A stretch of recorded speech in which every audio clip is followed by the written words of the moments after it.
Okay. Alright, I'm gonna go live. I think that's working. And I think that's working. What is up, guys? Andrew here, and welcome to Comicbooker. All things comics from a creator. So it's Sunday. I think I was planning to do some live streaming this weekend, but it just didn't quite happen. So this is like my last minute version of it. I have a video that's kind of in the works, but it's still not done. So hope you guys are okay with another live stream sketch session. Kasatka Telekom. Hello, what's up? Happy Sunday evening. It's Sunday evening here in New York. I don't know what time zone you're on. Maybe it's Sunday morning for you. But do let me know in the comments. And yeah, just for people who are just coming in, or it's your first time here, this is Draw With Me. And the idea is I'm just going to work on some stuff I've been working on. And, hopefully you guys are inspired, or excited to draw along. I like hanging out with other artists when I work. And this kind of is a nice simulation of that. This drawing is one of those things that's been on my docket for a long time. I think I started this during COVID. Date created? What? It says 2023, but that's a lie. I started this a while back. I started this during COVID, I think. And I'm only getting around to like really finishing it off now. So the concept here is this is a comic booker or a cartoonist, like a bunch of you guys, and he's just fallen asleep at his table. There's a comic in front of him for inspiration, and here is his comics page that he's working on. He has his coffee there and all this other stuff. And above him is this God of Comics character that I sort of like had in mind for a bunch of other stuff. So anyway, I'm gonna be working on this a little bit, and then we'll do some updates on Secret Heart Attack and some of the other stuff I've been working on in a little bit. But I wanted to get far enough on this project, on this piece, because I think we're pretty close to like finishing it off. It's pretty much done. I just need to like get some flats in place so that we can like bring this home. So we'll do some work with the coffee thing, and I'm gonna get to work. If you have any questions, I'm gonna check the chat regularly. Oh, and I'm gonna put some music on too, just so it's got some nice background stuff. Give me a sec, let me get that.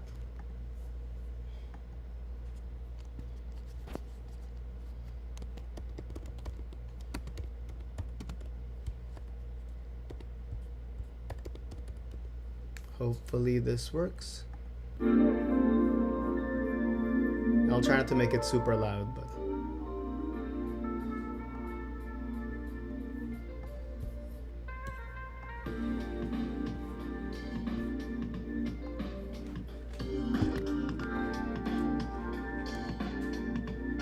there we go.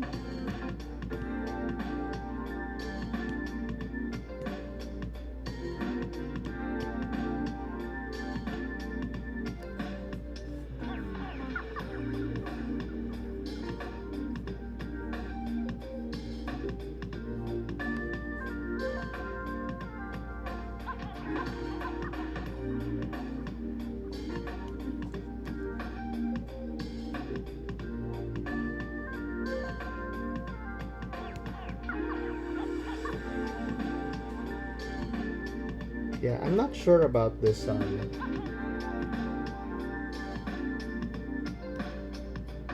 not sure about this. This is not looking good to me. I gotta like address this.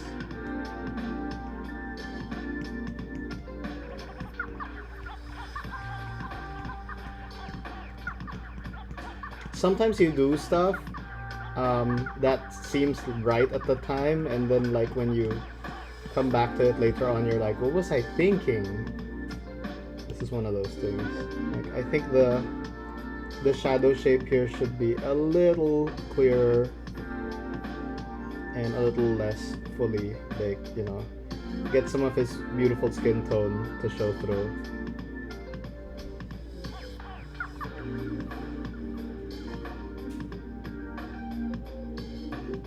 Eugene Commodore, welcome. Eugene says, discovered your channel about a month ago. It was fun watching your growth with the art. Also, congrats on the DC gigs. Thank you, Eugene. I am so hyped and so happy to be able to do those things. You know,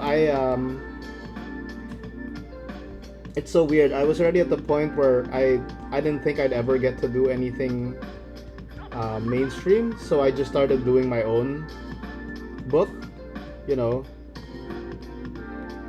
And you know, my own book where I had my own superheroes and my own cool stuff that I could draw, something that I was really into.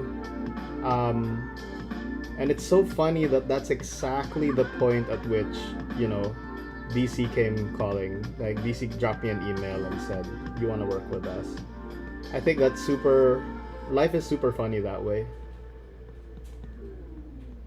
It's fun too, because like the comic I'm working on, Secret Heart Attack, now that's all, because it's a bit of an autobio, like now that detail's gonna go into the story. So, and the story itself like references DC Comics a lot. You know, it's kind of cool. There's a bit of synergy there. So, because Crisis on Infinite Earths was one of the comics I read as a kid, like that really made a huge impression on me, like the George Perez art and like seeing all the superheroes. So, like that being like a major part of my formative years, and then suddenly being able to do some DC Comics now, it's kind of cool. I think it adds so much to the story that I've been building. So can't wait for more. I'm on my third project with them, and so I'm gonna try to be careful, and because there's some incriminating stuff on this iPad that, you know, I can't really show everything. But when I jump out and show, we'll do some Secret Heart Attack stuff tonight. I'll show some of what I'm working on right now there, and hopefully, yeah. Hopefully there's nothing like DC non-disclosure agreement-y in the background. Yeah. Not that I think they're watching. I don't know. I just, you know, I want to be a good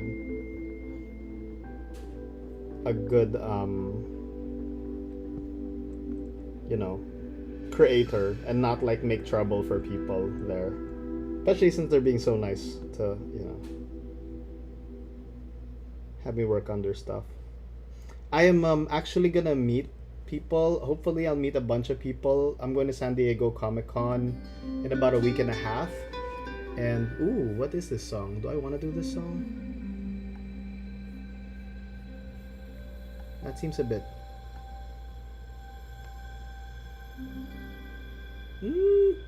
okay, we'll keep it. Okay. Anyway, I was saying I'm gonna be going to San Diego Comic-Con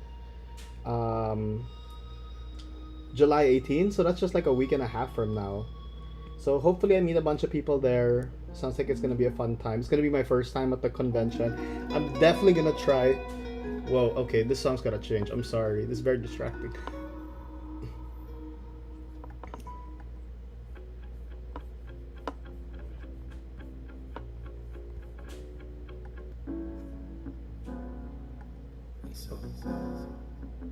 Okay, I think that's better. Okay, I was just saying, I'm definitely gonna try to make a YouTube video about me going to Comic-Con.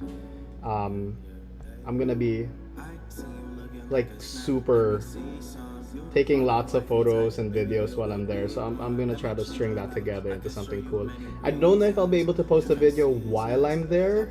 I just think it's gonna be like a lot to handle, because I'm gonna be doing some live art and stuff there, and I'm gonna be networking and doing all this stuff. Basically, it's gonna be a lot to handle, but I will collect all the footage and I will try to have everything out by August. So that's gonna be fun. Okay, I think this is good. Now I'm gonna do.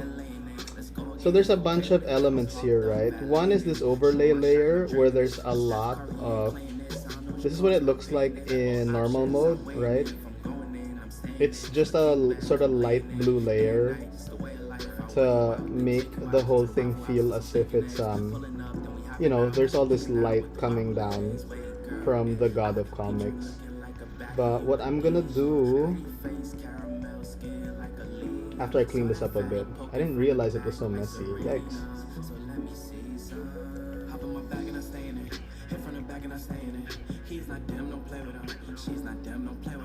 There we go. Okay, I think that looks cool. I might clean up some of the pencil.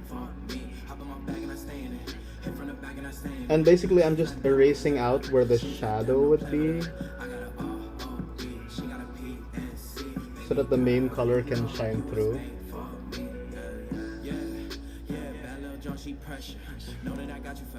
Miguel Aviles Jenkins, welcome to the house. Hello. Miguel asks, hi Andrew, what are you drawing? Is that a personal project? Yes, it's a personal project. This is not an official thing. This is just one of those things that it's an old drawing that I found on my iPad that I did during COVID. And I thought, man, this is so cool. I gotta finish this off. I gotta color it and stuff. So that's what I'm doing right now. But it's cool because it's a person drawing comics. You know what I mean? It's a comic booker. Anyway, I'm gonna play with the layers now. I think I'm gonna go to overlay layer, and I'm gonna lower it down to give some of that color in. I want to change the color of this shirt because I think it's a bit distracting. So we are gonna hit hue, saturation, brightness here. And look at this. When I hit the hue, I can just go through like the whole rainbow spectrum of local colors within that, within that brightness of color, and decide which one I like. I think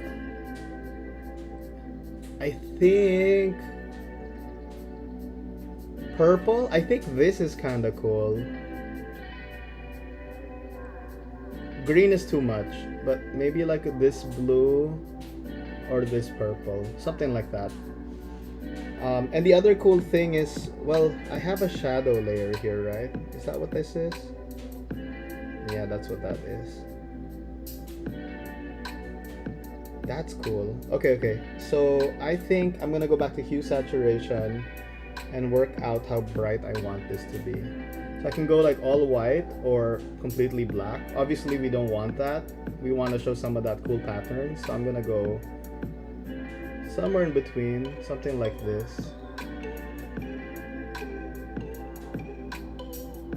And that's gonna do, I think that's gonna do. And then what I want to do is throw some texture on here. So insert a photo. Hope there's nothing incriminating here.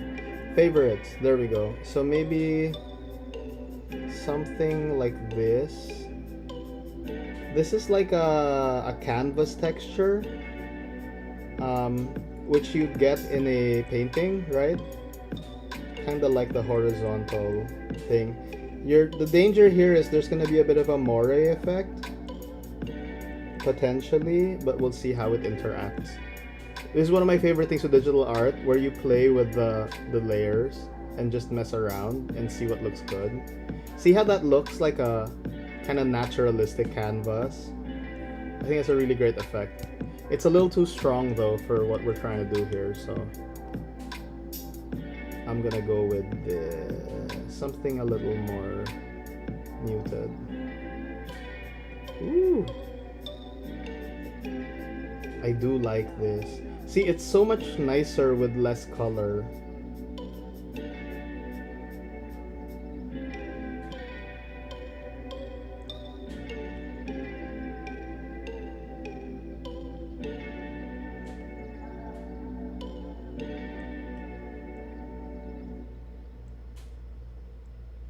Honestly, an overlay 99% of the time overlay works for all the stuff you're trying to do. One more thing I'm gonna do here. So I think I need to lower the lights a bit because it's a bit oppressive, and we don't need to be that strong, you know. There's a lot of strong shapes here that don't need like all of that bleaching. What I'm gonna do is a trick that Matt Hollingsworth used to do. Let's do that, something like that. Which is he would like go to the top of the drawing or the image, and then he'd throw a layer down, like just a pure blank layer. And then you'd pick a color, basically, any color that would suffice. So something cool. I'd say this magenta maybe. And then you'd make it a color layer, and then you'd lower it down to like 14 or 13%. And that would just kind of, see, if it goes higher, it just turns everything magenta. But if you lower that opacity to something like, you know, 13% or something like that, it just gives a nice nudge to the colors to give it like a bit of harmony, where before it wasn't doing that. So that's what I'm gonna do. I also realize I kind of want some sort of hue variation on the table. So that's what we're gonna do here, something like that. And I'd also like something similar with the chair in the background.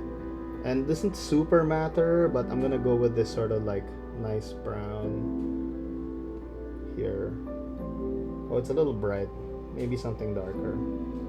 We'll fill it in anyway. Boom. Whoop. Did it work?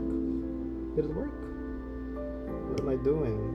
Oh, I'm on the wrong layer, sorry. Oh, okay, that's good. That's what we wanted. There we go. Something like that. Now that I see that, now I want to put a little color on this protractor here. Sorry, this triangle, not protractor. Two different measuring instruments.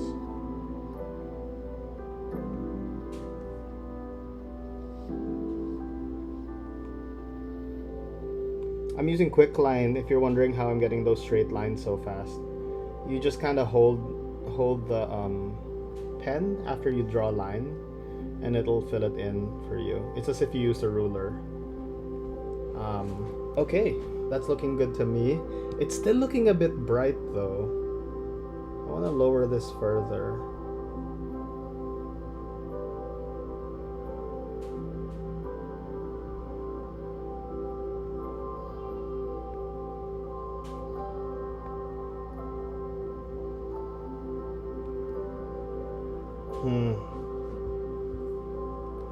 Okay, new plan. What I'm gonna do is... Where are we? This guy. Here we go. I'm gonna select the comic book character, the cartoonist, right? Invert. And then I'm gonna cut and paste that on a different layer, because I feel like that's the part that's too bright, and that's gonna go down on its own. Something like that.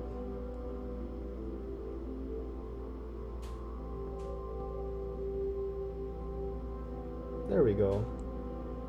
Whew, okay. A little better. Feels a little better. See, there's all this nice color on it. I just don't want to obliterate it, you know.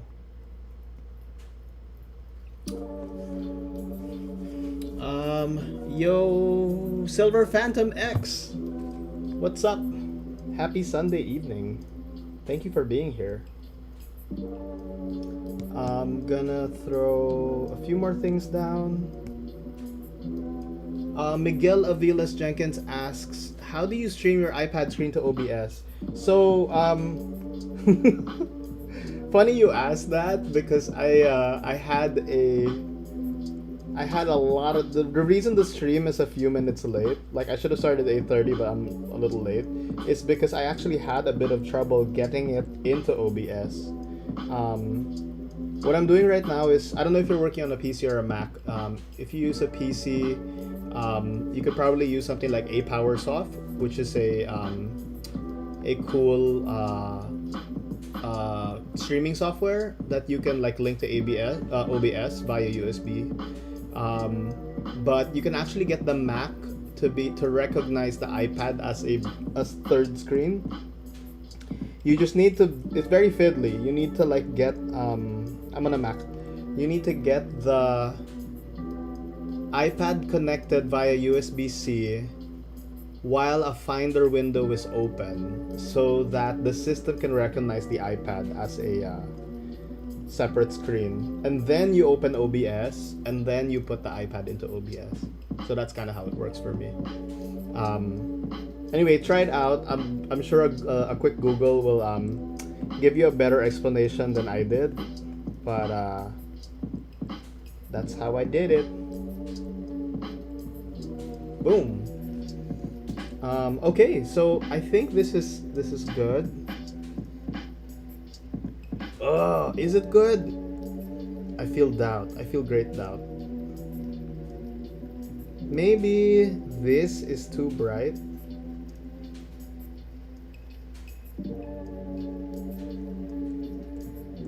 Hue saturation. See, I get so fiddly when I get the colors. It's like, oh, that's much better. Right? That's so much better. Bright, too bright. There we go. Get some color in, right? Something like that. Okay, I'm gonna do that. Ah, that's so much better. Okay, I'm happy now.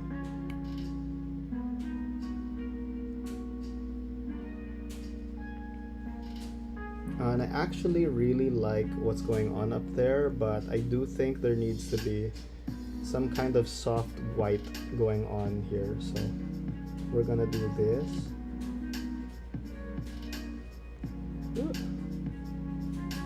Not overdo it. I'm using the standard soft brush here. Comes with Procreate. And then we're gonna pop these out. Boop.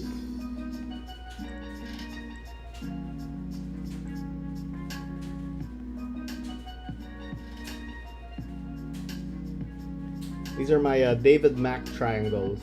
If you guys know David Mack, you know, he has this weird and wonderful habit of putting circles with triangles, like as part of his compositions. You'll see it. Once you see it, you won't unsee it. And then it's everywhere. And it's a really cool detail. So I think it's a really nice sort of poetic way to express light. And also with this, since this is like is it a hallucination? Is it an apparition? Is it real? Is it fake? I like the idea of having like a graphic element like that just come in. The God of Comics. And I think this is good for now. I wonder if I need to gild the lily any further. Does it need that?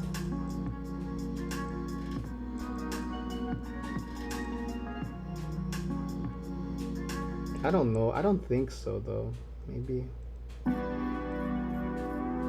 a single highlight here or there. Yeah, maybe just like beep, something like that.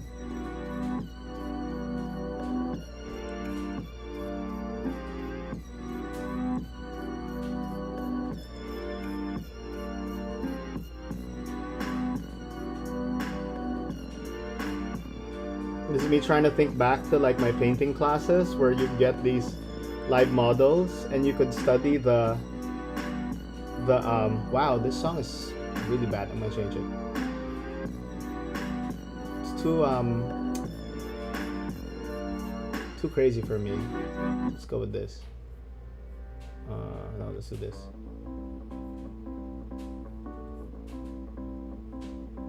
Okay, that's good. So yeah, we'd have these live models, and then you'd see all these wonderful highlights going on in their skin, but you can't touch them. You can't you can't put the highlights in until the very end, right? because that's a good habit in painting. You try not to put the highlights until the very end. But because, you know, it's a live model, the highlights change.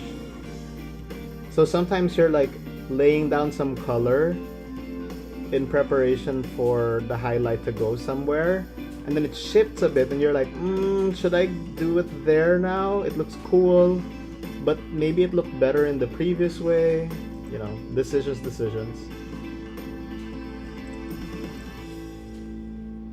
Okay, I'm gonna keep this going here.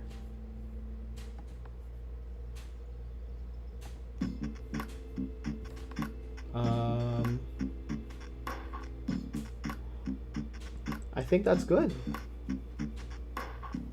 Let's have some coffee. I hope you guys are having coffee too, or whatever pleasure drink you have when you draw. The problem with me is when I start drawing, I usually have this whole ritual where I'm prepping like a drink or a coffee or whatever, and I put it down and I'm ready to draw, and then I go draw, and then I get lost in the drawing and my coffee's cold like 30 minutes later when I remember to touch it. But this is still fun. Anyway, so that's this drawing. Let's move on. This is what's going on with Secret Heart Attack issue 2. This is the cover, and I think it's looking really good. We're just kind of working things out. This is the first page. I'm done coloring it. I think I'm done. I'm just gonna let it like ride for now. This is page 2. Spoilers, by the way. If you don't want to see this, just skip ahead or whatever. But like, these are the first 3 pages. I'm done with this page. I kind of wanted to draw a bit, like, I don't know if I need to render the buildings a bit more in the background, but you know, it already feels good as a page, so I don't know if maybe I'll be overdoing it by touching that. So anyway, we'll see. That's the first 3 pages, and then I'm on page, this is so bad. I'm working on page 4. It's at this stage right now. Page 5 looks like this. Page 6 and 7, 8. So it's in various stages of progress. I feel bad because I wanted, when I started the year, to be halfway done with Secret Heart Attack issue 2 by now, but it just didn't happen. And I have so many excuses. I mean, I had a lot of work because I have a day job, right? So that's very distracting. But also, I had like I had one DC gig, the DC Pride thing, so that took some time, but that was just 3 weeks of the year. Not super stressful or terrible. I don't know. I think I just struggled with the story a bit. You know, whenever you get to the second act of a story, the middle act, now you're trying to solve all the big problems that you've set up in the first act so that you can kind of set yourself up for a good third act.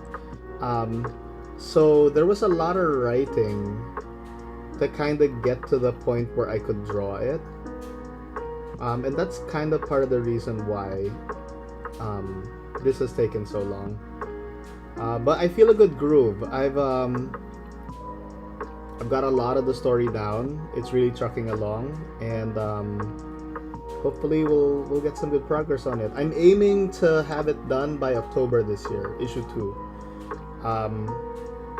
Not because I'll be in your Comic-Con, but just because issue 1 came out October last year, so I'd like to at least get one done a year, you know what I mean? But since it's only going to be 3 issues total, my priority isn't so much sticking to the schedule, but like making it the best possible story ever. Because once issue 3 is done, that's the whole graphic novel, you know what I mean? So it's got to be really good. Hopefully I can make it good. Right now I am just sort of inking, penciling-ish. Sneak peek, Silver Phantom XS. I know. I am shameless.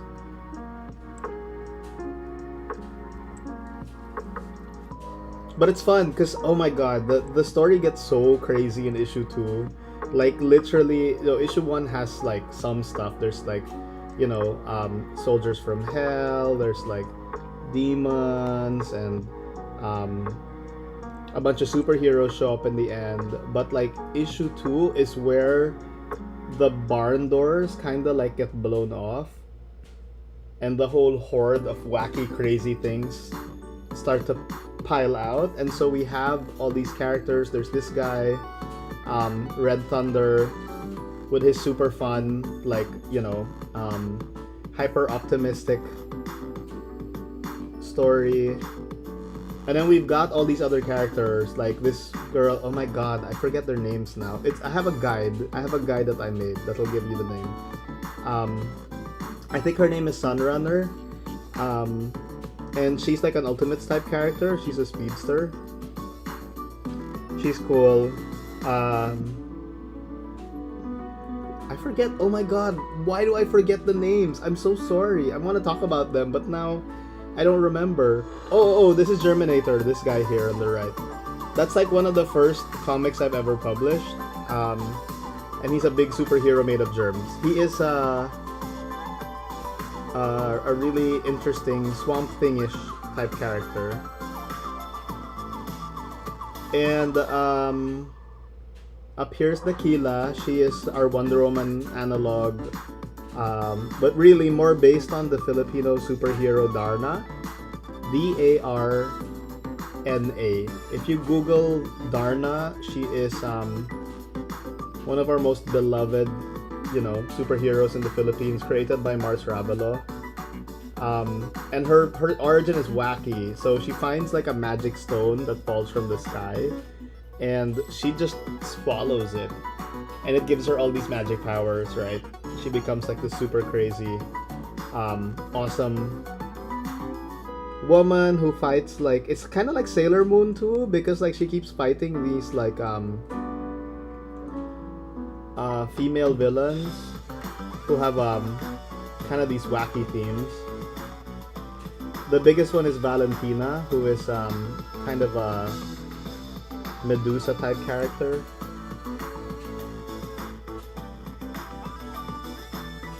So anyway, my version of Darna is Dakila, and she's a college student, like this sort of upper middle class, snooty Veronica Lodge style character. Very prissy, very concerned with superficial things, and not what you would consider like a real, a good candidate to be a superhero.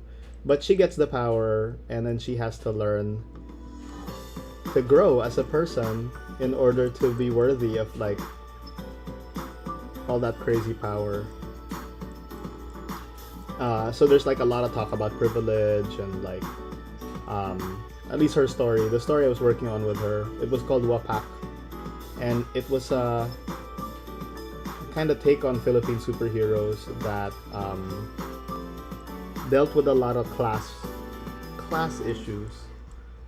We have a big class divide in the Philippines. There's like a huge divide between the middle class and the lower class. Like, people are very, very poor. If you're poor, you're super poor, you know what I mean? So it's really tough. But anyway, I figured just the way it's been since the beginning of the medium, what a great way to tackle these things than what better way to tackle these things than with superheroes? Kind of deal with them through pointed, exaggerated metaphor.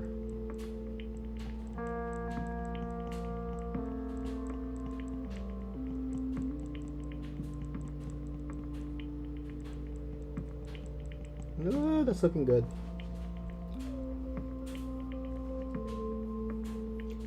Magdiel, Vilches asks, did you sell out of issue 1? I'm probably really late on that one. Magdiel, I think I still have like 10 copies. But I'm very close to selling out. So, if you want one, grab one. I also have a digital version of issue 1, so that's not gonna sell out. But the first printing's almost done, and I mean, I might go into a second printing, but if I do, I'm gonna change the cover so that there's a cool second edition.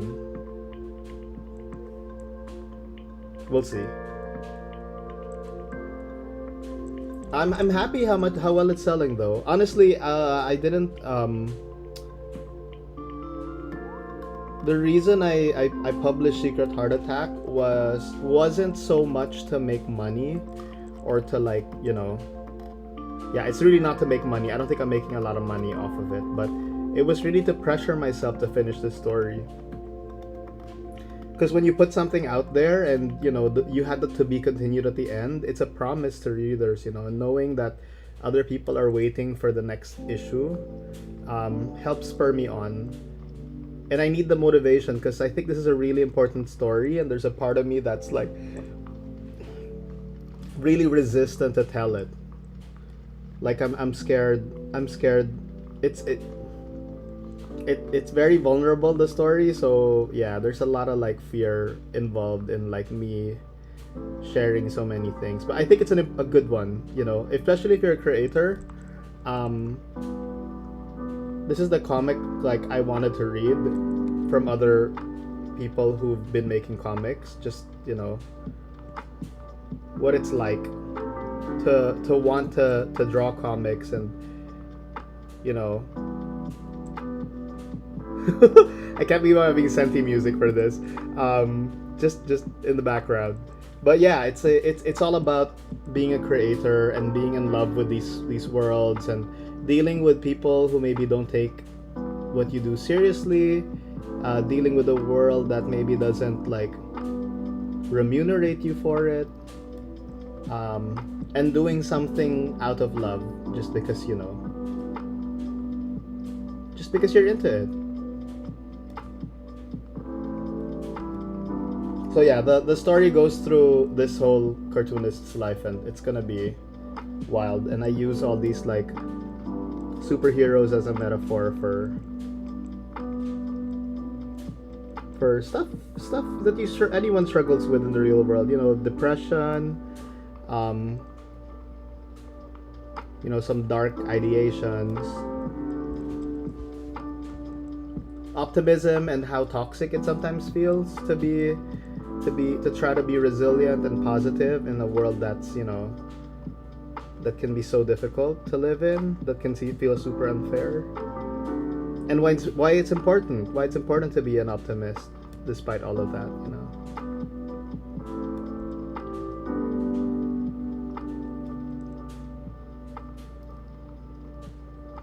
So yeah, issue 2 is it's coming along. That's what you're seeing right now.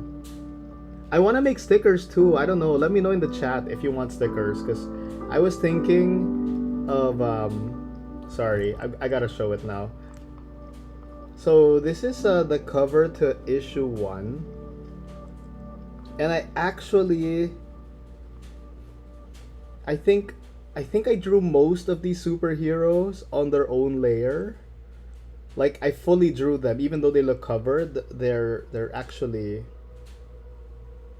they're actually visible. You can actually see them fully. So I wanted to do stickers with each of these characters, and I don't know, wouldn't that be cool, right?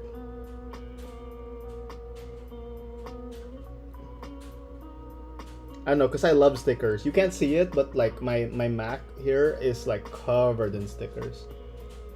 The One Piece is real. You inspired me to make my own comic book. Oh, that's so good to hear.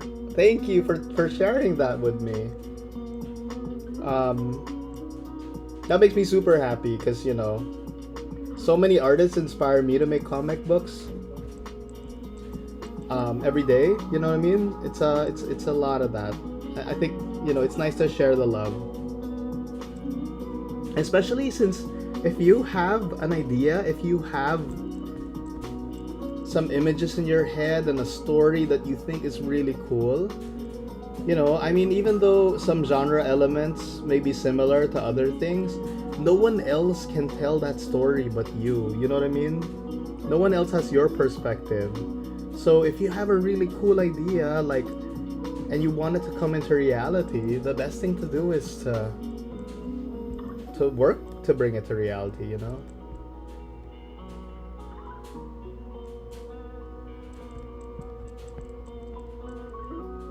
I think that's our duty as artists, to take what most people sort of let flow and fade, the things in their head, the ideas and thoughts, and put them down on paper, immortalize them, share them.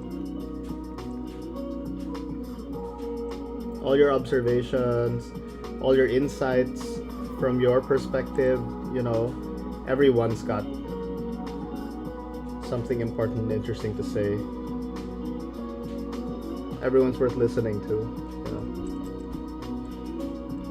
except for Twitter Blue people. I don't know about those guys.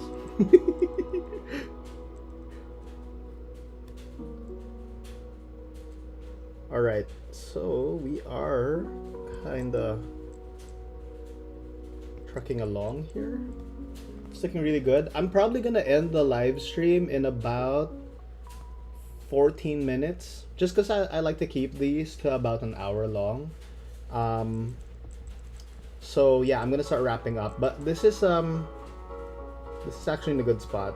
We are moving along quite well. Maybe let's draw one of these guys.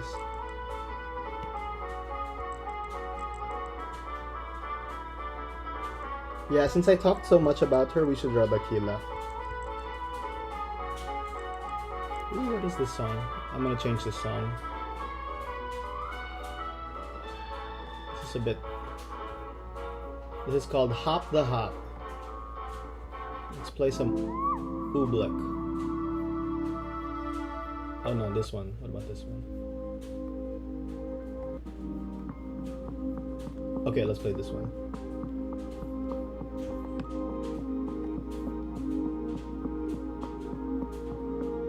Sorry, just wanted to check the chat really quick before we go in. All right, let's draw Dakila.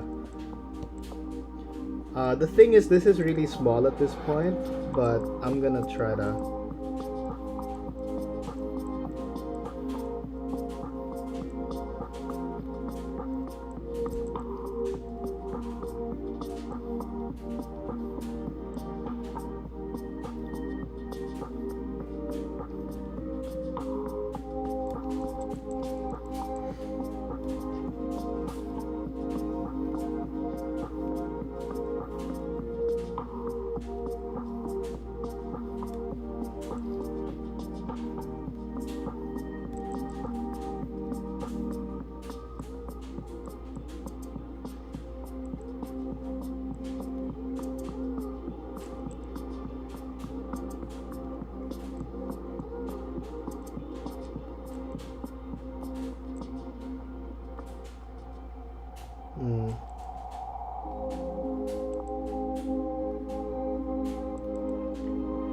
Something like that, and then her hair does sort of a weird loop like that.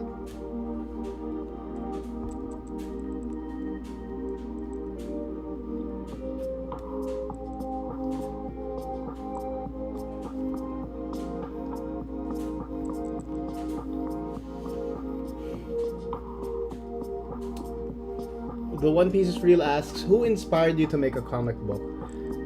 Couple of people. When I was in high school, I met Neil Francis Yu. He was already drawing X-Men and Wolverine at that point, and I so loved his artwork. And I showed him some of the stuff I've been drawing, and he said, "That's great. You should just make your own comic book." So I started doing that. I made Germinator. I also was really inspired by Crisis on Infinite Earths. Like, that's why it's part of Secret Heart Attack, because I can't overstate how I mean, I don't know if you guys remember the first time you encountered a superhero universe. And I don't mean just like a superhero story, you know what I mean? Um but a universe where you're watching it, you're reading it, right? And then you realize suddenly that there are more characters and more stories going on here than you can actually read or see on this on on the page, where it started to like invite you to think about what else is happening, what other stories are happening that you don't see, you know what I mean? And that's kind of the feeling that I got when I first read Crisis on Infinite Earths, because I didn't know who Superman was. Like I didn't know any of these characters. I didn't know who Batman was. I think I knew the Marvel characters. I knew like Spider-Man and X-Men a little bit. I don't think so. Honestly, I think this was just really like my first. So like because I didn't know them, it was this explosion of like colors and ideas, and I'm like, oh, who's the guy with the lightning symbol on? Oh, that's the Flash, and he's fast. And what about that other dude, in the background who's like half robot? Oh, that's Cyborg, and it just sort of started implying things to me. It got so exciting because it made me feel like anything could happen. And not just that I could make anything happen, that I could come up with cool stuff and it would all be a part of it. So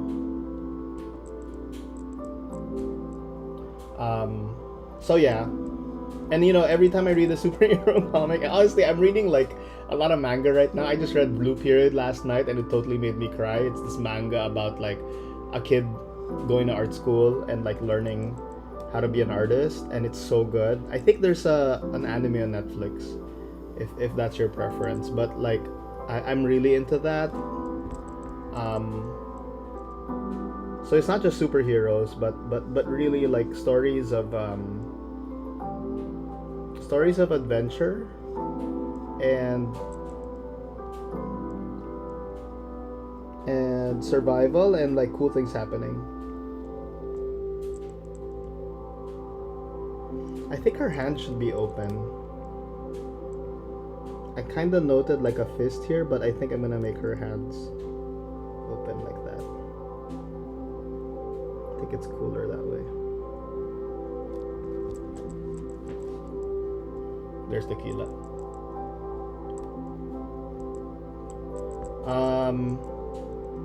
I also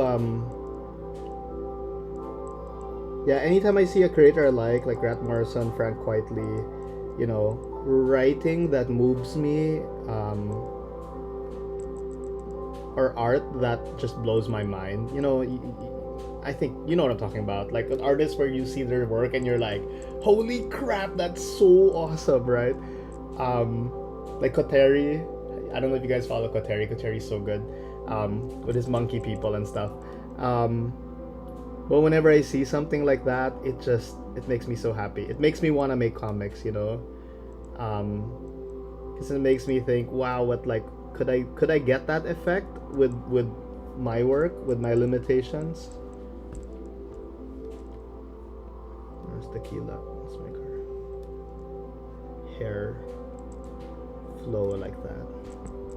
And she's pretty much casual clothes. She's just like jeans and a t-shirt. But she's a college kid, so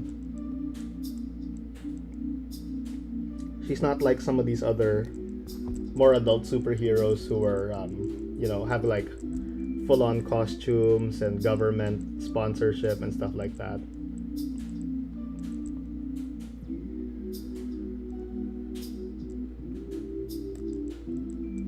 I give her the flare pants because I like the flare pants. I think they're cool. I think they're coming back too, so. And then she wears Converse.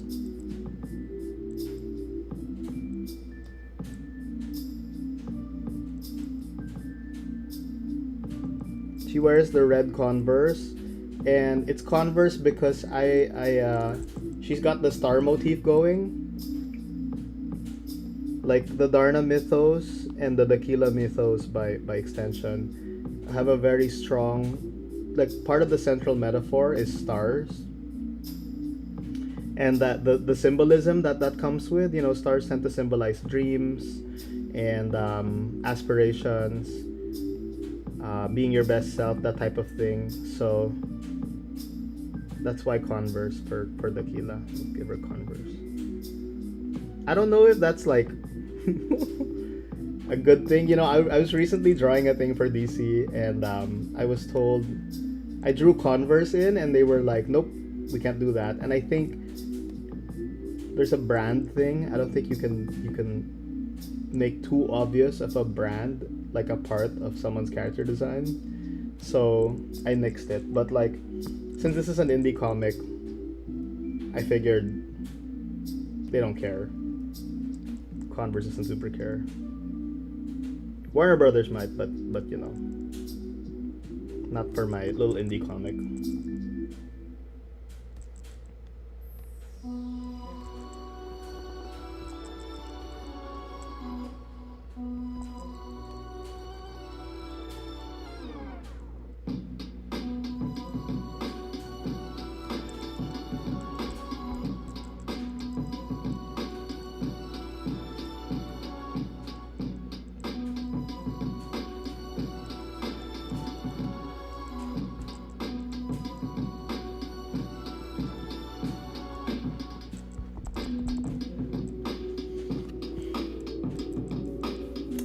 Manyo Entertainment and Hanging with the Boys, welcome guys.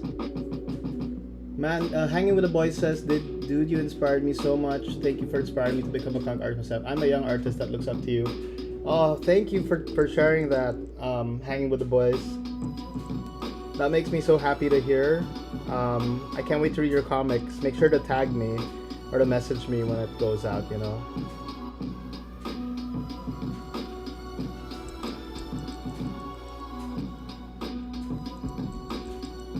Woo! We're almost done. At least with this character.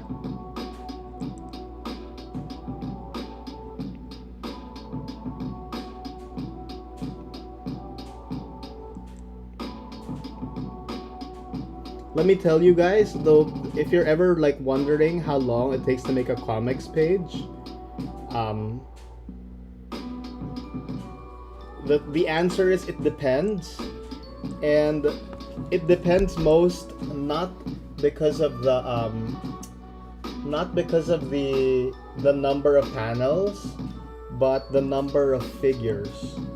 So it really, what slows you down is like how many characters you're drawing on the page at any one time. So consider that when you're thinking about time and like time management and stuff. Because I am drawing a ton of characters for every page now. 1, 2, 3, 4, 5, 6, 7, 8, 9, 10. So that's 10 characters for this page alone. And the cover of Secret Heart Attack issue 1, it literally had 100 characters in the cover. And that took me like 50 hours. So yeah, just word to the wise, you know. And then this guy, my gosh, I forget his name. Oh, I remember his name. This guy is Giga Boy. So he is a 16-year-old kid who has a para persona, which is this symbiote-like creature. Here we go.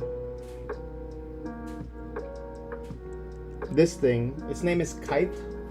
Let me change this song. I don't like this one. Let's move it.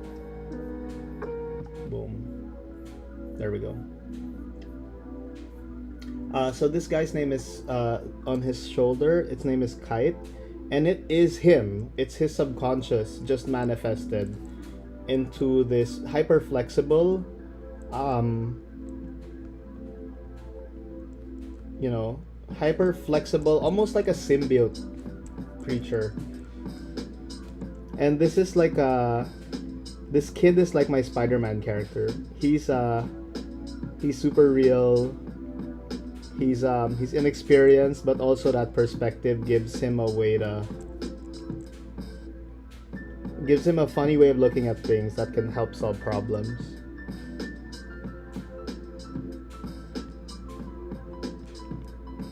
He's also super powerful. This thing is his imagination, you know. So the limit is really just his mind.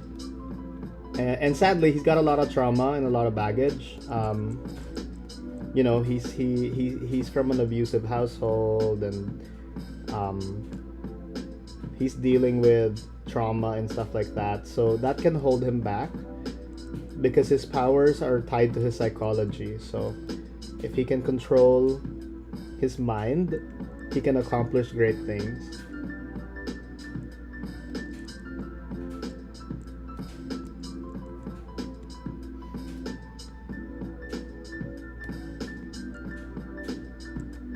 What's up, Mattersource Studios? Thank you, sir.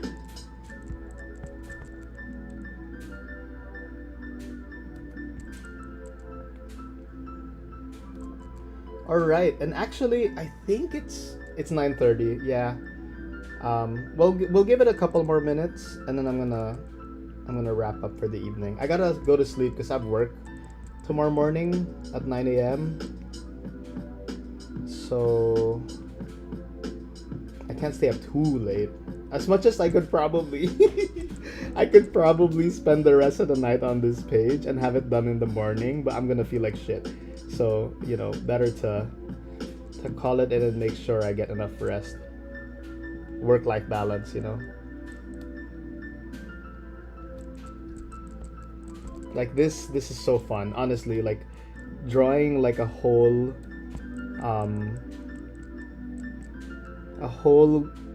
army of superheroes with like funky different powers, each one with their own color palette, and like, you know, it's super fun.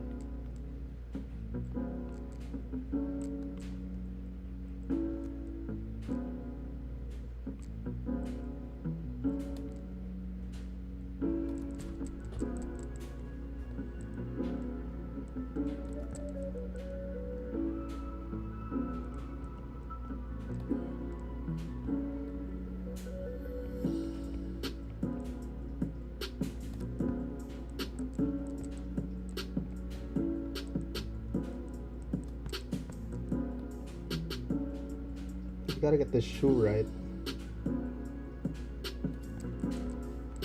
That looks good, right? I think that looks decent.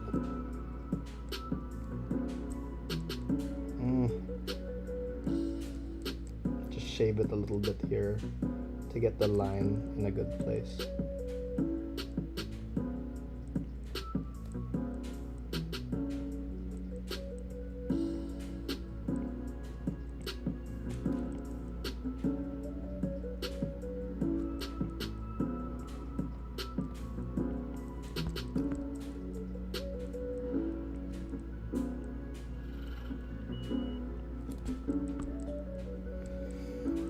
Alright, so I am gonna leave this character half drawn because I'm gonna stop now. And that's gonna give me a really good place to pick up on tomorrow when I come back to it. This is what they call, you know, leaving a stray. What do they call it? This is what potters would do when they would leave a pot like unfinished the night before. It's just so they, you know, you have a spot where you know you can just jump in, so you don't have to think too hard. So I'm gonna leave him uninked, and then that way I can jump in tomorrow and tackle that character. Or I could draw this main character in the foreground. Either or. But yeah, so that's the update for me so far. Oh, check this out. This is a pinup I did recently for a sexy gay romance comic called Pool Boys. Yeah, I've never drawn anything like that before. I try not to be very salacious in my drawings, but like, you know, the nature of the comic was like a sexy thing. So I hope I did a good job with that. And that's just like sketches and stuff. So I hope you enjoyed tonight's session. Here's the finished drawing. Yeah. Wait, let me see the chat. Give me a second. Matters Art Studios. When you zoomed out, I saw character designs. They all look cool. What are some of the names? I'll talk about them some more next time. Hope you all had a good stream. Hope you all had a good weekend. I'll see you in about a week. So yeah, may you all be inspired, and happy drawing, guys.